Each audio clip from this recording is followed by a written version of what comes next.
Astronoms, and our challenge was the augmented reality food labels. So our mission is to create a frictionless, full-featured, integrated diet tracker that will motivate astronauts to improve their health and inform researchers on the impact of human health in space. So the problem is that astronauts, in addition to everything else they have to do on the space station, they also have to serve as human test subjects for the impact of nutrition in space for a long period of time. And our grid system isn't capturing that. There's very low compliance. People aren't using their barcode scanners. They only log the food weekly, so there's a lot of recall bias. And honestly, there's just no motivation and no feedback to using the existing system.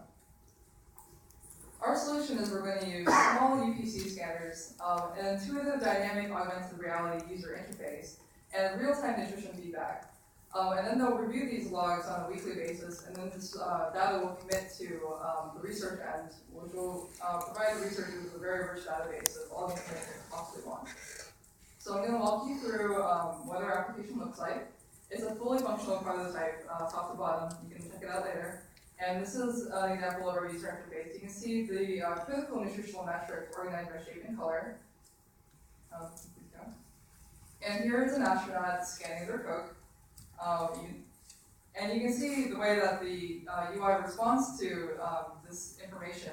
It updates, the critical metrics in response to what you have already and what you need in the future, and it also accounts for metabolic rate throughout the day.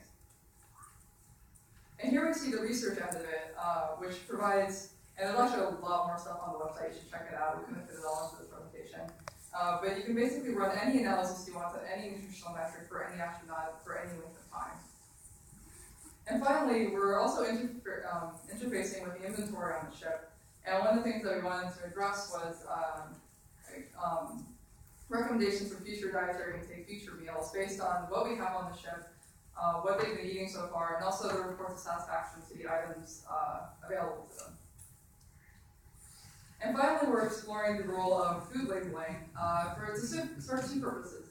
One, for active and passive object recognition. It's appetizing, right? And then second of all, to assist with the palatability and the emotional experience of eating. So we're hoping to use emotional cues. 75% of their taste is actually from smell, and which is absent in space due to the edema and the nasal congestion up there. So we want to maximize the sense that they do have and make it a full sensory experience using their vision. We have a very dynamic team. We have a lot of seasoned entrepreneurs already. We've got 4 developers. It's amazing. We have some management people, a couple biologist, an engineer, and a CTO. We've got the whole pack. And so we're not looking for new people. We're actually looking for funding, collaboration, and mentorship. And particularly, we would really like to work with NASA to rebrand the food packaging and maybe implement our new user interface.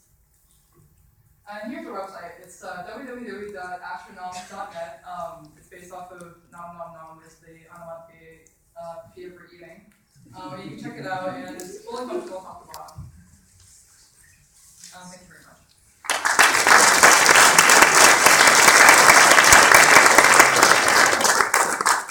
So, if I understand you correctly, you're going to catalog the current inventory of food, and then all the astronaut companies take a picture of it before they eat it? Yeah, we have package after they eat it. Yeah, we have 2 developers who don't sleep. That's one of our strengths. And they've actually already cataloged the full nutritional information for over 8,000 consumer items. I can answer this. So the basic idea is that if you're going to eat something, you really just want to focus on eating. And the astronauts right now, what we want them to do is to go grab a food item and say, oh, I'm eating this. And right now, they do it using a mobile interface. They snap the barcode, it submits to our system. This could be as simple as automatically done with a Google Glass. This could be something where it says, I'm going to eat a donut. And then voice recognition or something takes over. We know that the space station is a nosy environment, but any number of different ways can be used to talk to the system right now. This done, the system will automatically log what's been eaten, when it's been eaten, and who it's been eaten by. This can be used to automatically delete that item from the inventory on the ship, and also to update the records for that astronaut. The key is frictionless input of the data, and then some engaging interaction with it, from seeing actively how their food is affecting what nutrients they need to intake, to being able to engage with how that's changing over time.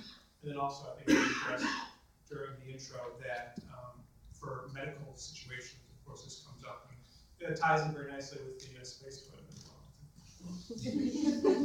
Again, it requires a mobile device for each of them. Some mechanism of getting it in. For us, UPC scanning, it takes less than 10th of a second the way we've implemented it. iPad tools are already implemented on the space station. They already have these devices available to them, and future iterations will be using like whatever else we plan. So we tested on iPad.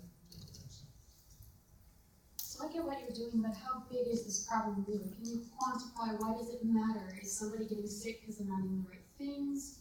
Give me a reason why. Yes, I know they want to smell their food or whatever. It'd be nice if it tasted better, but what's really the true problem? Well, I mean, astronauts are very expensive. We want them to be working as optimally as possible, right? Have up in the space station. So one part is optimizing the nutritional intake that they get. The other part is furthering nutritional research into how nutrition impacts long-term space. So there's stuff going on the ground as well as in space. And then the third component, of course, is the medical, from the urine analysis to other aspects. I also work on a $6 million research study completely on diet, comprehensive lifestyle factors. So I can probably tell you if you want to talk one-on-one about how important it is diet in your lifestyle health outcomes. And just to get your hands on this kind of data would be really interesting, I guess, to all kind of researchers. I have a question and a comment. Actually, they're not getting enough food. They're not eating enough. That's a problem. So my question relates to that. What I saw was initiated by the user. Kind of scan this, I'm going to eat this. What about actually creating a reminder? You need to eat now, or you should eat this, or you already have this, but you should have that. That's kind of where the user interface that we showed. So we want to be able to give them feedback about where their deficits are, because we know that feedback does help in changing people's behaviors. So if you saw the anatomic structure, for instance, it shows where they're at and kind of where their deficits are. We played with a bunch of different user interfaces and modifications, and that's part of where we want to reach out to you guys to interact with. Yeah. Did the red rings mean something around one of those molecule structures? They were, I wasn't sure if that was like, they were too much of this. They were designed to draw your attention to what you consumed and what macronutrients were impacted by that consumption. So in the case of Coke, it's obviously carbohydrates and there's sodium involved.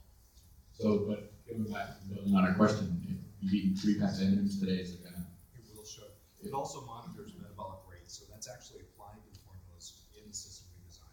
And throughout the day, both sleeping, passive, and then activity, exercise.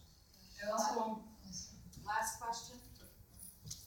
So you're gonna ditch the old barcode, you're gonna go to whatever the new device. Does that mean new labels for all food items? Well, go up, so over time, you have to wait for all the old barcode labels. Well, I think So the deal right now is that we can use. So the deal right now is that we can use whatever labels are currently in place. As a proof of concept, we use UPCs. Whatever kind of strange NASA, like military grade barcodes you guys use, we can adapt to use that as well. The intent here is to not change the stuff you've already got in deployment, to not change your logistics. We want to be able to fit in while at the same time allowing for future extensions to something that's easier. Right now, you don't label fruit, for example.